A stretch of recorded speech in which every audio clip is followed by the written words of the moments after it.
দেশের আলোচিত content creator Ashraful Hossain Alam ওরফে হিরো আলমের পালিত বাবা আব্দুর রাজ্জাক মারা গেছেন।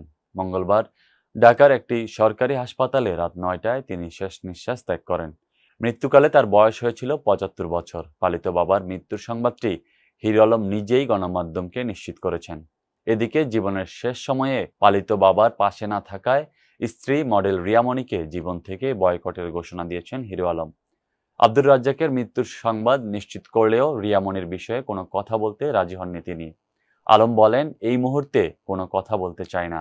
যা বলার আমি ফেসবুকে বলে দিয়েছি। সবাই আমার বাবার আত্মার শান্তির জন্য দোয়া করবেন। এর আগে বাবার মৃত্যুর খবর জানিয়ে হিরো আলম ফেসবুকে লিখেছেন, রিয়ামনিকে আমার জীবন থেকে বয়কট করলাম। কারণ আমার বাবা হসপিটালে। সে আমার বাবার কাছে না থেকে বিভিন্ন ছেলেদের নিয়ে নাচ গান করে বেড়ায় এবং তার পরিবারে কোনো সদস্য আমার বাবা এতদিন হসপিটালে কেউ কোনোদিন দেখতে আসেনি। আমার বাবা বেঁচে থাকতে দেখতে আসলো না। তাহলে আমি পড়ে থাকলে সে কি করবে? হিরো আলম আরও উল্লেখ করেন, রিয়ামণি ঢাকা শহরের বিভিন্ন বারের ডান্সার। সেখান থেকে আমি একটি ভালো পথে আনার চেষ্টা করেছিলাম। ছেড়ে দেওয়া গরু কোনোদিন ঘরে বন্দি করে রাখা যায় না। খুব শীঘ্রই মায়ামণি রিয়া খুব তাড়াতাড়ি তারা যে কত খারাপ বুঝতে পারবেন।